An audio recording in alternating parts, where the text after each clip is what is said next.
Well, went ahead and stuck around for this. This is, I think they say it, Kootenai Custom Concrete. It's a batch on site concrete truck. He's programming it back here right now so we can batch out. You know, we're doing that little wall in the back. I'll show you around a pipe. But he's setting up the computer back here. And we're gonna custom batch out some concrete to pour on the wall back here. Come on, what you got in your hand, Luis? You're on camera. Literally on camera. Literally?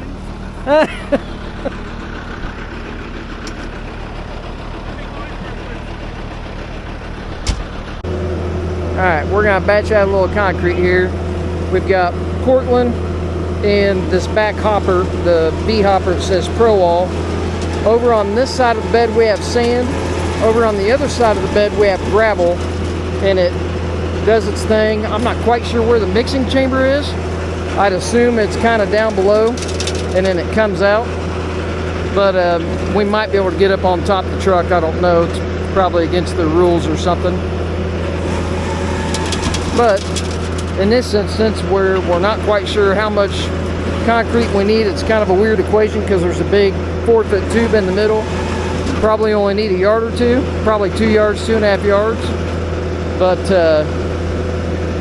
mix on demand's pretty good for something like this. Because you got a paper leftover, and this way we won't have any leftover. Well, we're getting gravel there, so that's not good.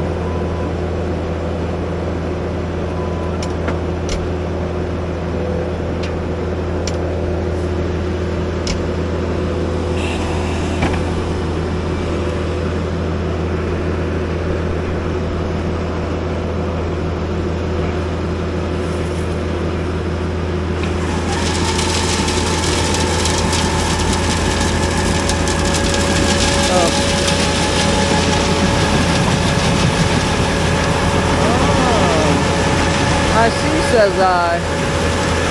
So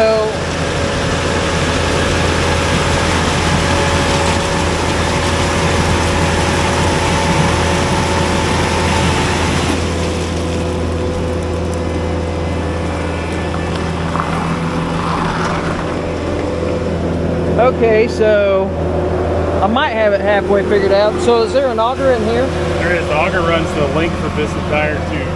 Gotcha. Okay. Takes about 10 seconds. So that's your mixing chamber. Yep.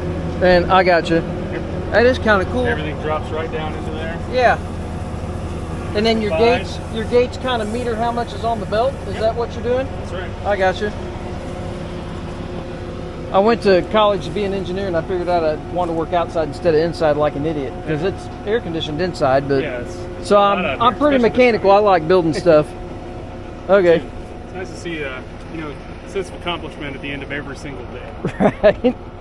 Rather than sitting in an office and maybe getting something done every couple months. So we got, I don't know, what is that, 12-inch auger or something? Something like that. Yeah.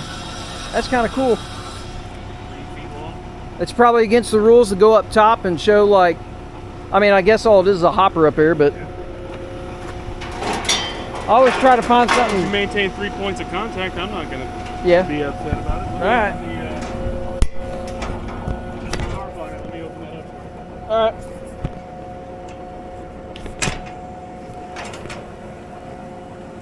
Oh yeah, that's kind of cool. So it's just a split. It's almost like a split dump truck. There's a couple companies that have a split dump truck that's split in the middle, and it's just split long ways. Portland's in here, and then you can see it from the side. That's kind of cool. Kind of cool.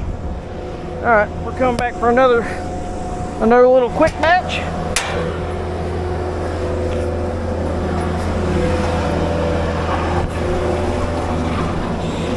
Get you guys close.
what we have today is not too bad of a mess. I thought they were gonna move that dang thing. I don't know. Everything's always a mess, it seems like. But anyways, here's a little head wall that they poured. They extended this pipe over to the property line, and then they poured a head wall to where I could grade up to it. Because what they want to do, I don't know if you can see elevation there, they want to kind of bring that elevation across there and go across the wall about like that and leave maybe, I don't know, 8 or 10 inches or so showing a dirt, and then have it go up and meet that grade so we can kind of backfill this area and all that. One of the problems is there's a French drain in the yard next door that we put in, and it comes out in that pipe right there, and it has to go through the head wall or around the side. They were going to take the wall over to the side, so I had them put me a couple sleeves in. I could easily get that to go beside the pipe, but I'd much rather use the sleeve now that we have it. So what I'm going to do is I'm going to fill this full of gravel, and I think what I'm going to do is I'm actually going to use this area as a French drain also, and I'm going to plumb through the wall, come over here, and then I'm going to have some PVC perforated pipe go across here. So then that whole area is going to be gravel, and then that French drain will become another French drain over here in the side yard. And then, as you can see, that part of the yard actually goes that way. I could probably build that up a little bit and keep it going that direction, but then the yard breaks this way because I feel like we should have just had a storm drain here, but they didn't want to go that route. This is what they wanted to do. So with that side yard draining this way, this is all draining this way, and half of the backyard here drains this way, and I can't really change it much because they don't want to put a riser on this. They didn't want a storm box. So I'm going to set a 9-inch catch basin right here, and I'm just going to plumb it through the wall. So that's why I've got a secondary sleeve, and then again I'm going to fill this up with gravel at least to set my box on. And then that way I can have the yard all drained to here, and then it'll go through the wall, through the catch basin, and then they can pull the lid off the 9-inch catch basin and service it and stuff like that. So, and then as it goes out back there, you know, with it having dirt on each side of this, it'll just go out. I'm probably going to plumb all the way over to the end of the pipe. That way it doesn't stop short. I mean, there's not that much extra pipe there, but at least that way it goes through the wall. It's not deadheading. But I am going to fill both sides up with gravel. So at least that way any kind of water that sits here ought to go through that gravel and kind of get around this head wall. So, but like I said, we're gonna continue that French drain over and basically put it in. You know, we're gonna make this area a French drain also because that comes from the neighbor's yard. So anyways, that's what we have to do.